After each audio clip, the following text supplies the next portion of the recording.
Hey, welcome to Yo Look What I Found once again. It's been a while since I've posted something, and I'm going to try and be more consistent with postings. I always say that, never do it, but I might give it another try. A new year and all that. Anyway, today's video I'm going to talk about financial stuff, financial investing. In a directed at a particular person or persons. And before that, I just want to say thanks to anybody who is still subscribed or stays tuned with this or actually comments when I post a video. It's very appreciated.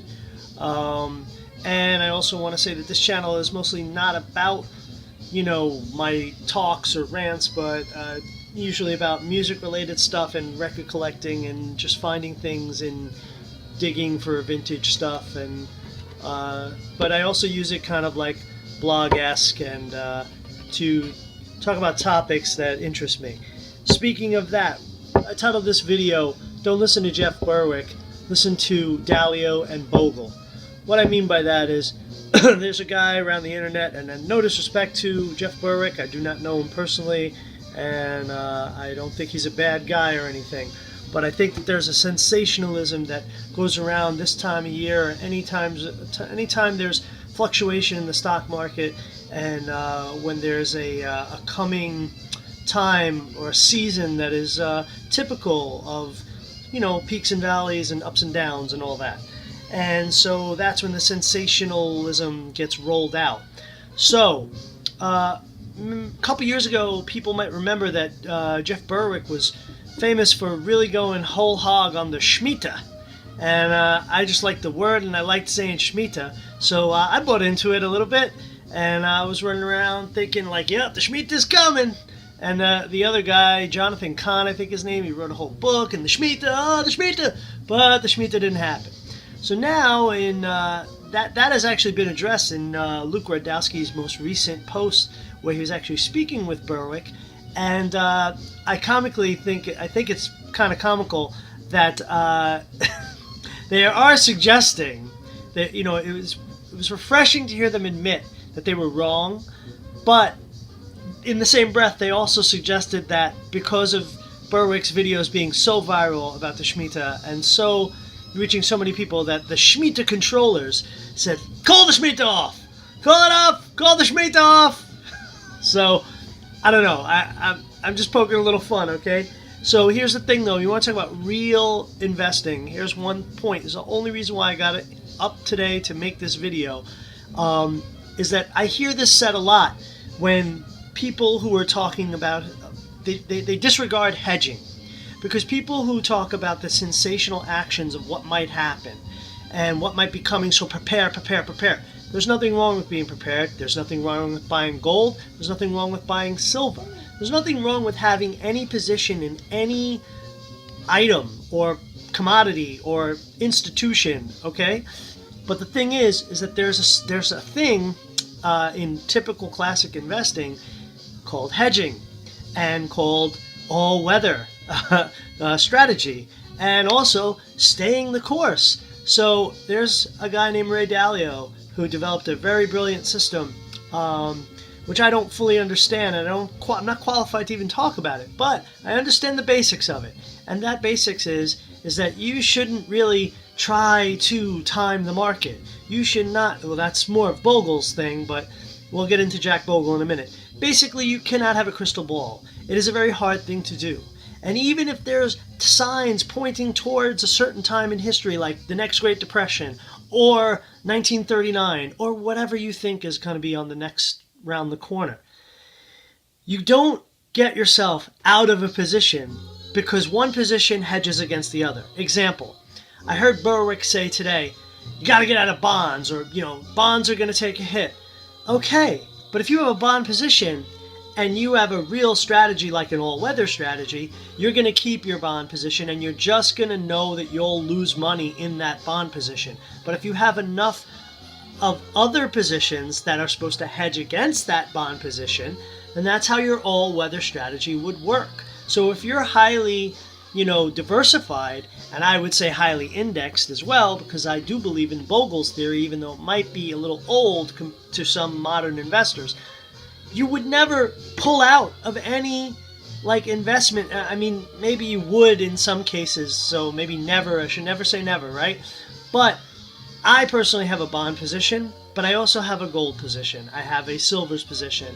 I have an international position, and I mainly stay in index funds. I don't mess around with much other stuff. That doesn't mean I have any answers to anything. I'm just saying, if I hear that there's going to be a downturn coming, I might, maybe, I actually wouldn't even mess with my position in something that is going to go down, because I know that I have a fair amount of what might go up due to that commodity going down, or institution or financial vehicle or whatever. So if a bond market is going to completely collapse, then that would mean if I had a gold position, or, you know, I don't even have a crypto position, but if you had cryptos, or if you had anything that would hedge against bonds going down, then you wouldn't worry about your bonds going down. You would just take that loss and say, okay, my bond position is going to go away, but I'm going to make all this money on the hedge that when it comes around the other way, I'll allocate it around and restructure. That's how you invest, from what I understand. And I have only done it at a very small level. I'm sure people who watch this, maybe, that know real investing might correct me and comment and say, this guy doesn't know what he's talking about. Okay, but that's the basics of it from what I understand. So I just wanted to make this video as a service to say, listen, some of these guys might be right. It might actually be the time the bubble's going to burst. It might actually become, the Shemitah might be coming back around. Whatever. But buy your gold, do your thing, but don't, if you have a position in something that you started to build, stay the course. All right? Jack Bogle, creator of Vanguard, creator of the index fund. Well, maybe not the creator, but definitely a big person in index funds. He would tell anyone to stay the course, and I think the legacy that people like him have had is a little bit more credible than a Jeff Berwick, okay? Not to insult Jeff Berwick. His ideas might be interesting. They're new, fresh new ideas are always good. But come on, people. have a little bit of common sense, okay? So I'm posting this just to say, hey, here it is coming around again. And I didn't even do any videos when the Shemitah nonsense was going around. So now it's they're pulling this story back out of the woodwork in a way, but also not out of nowhere, okay? I'm not blind. There's a reason.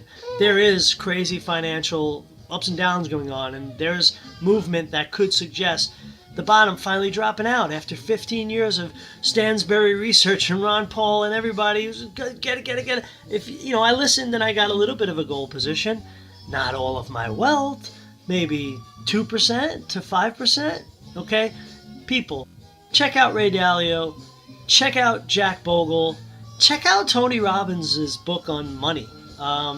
Even if you think, ugh, cringe, Tony Robbins, the Money book is an interview with a lot of economic minds and a lot of great investment minds, and it'll give you a basis of how to even do this thing. And if you have that, you know, position of contrarian, there's nothing wrong with that.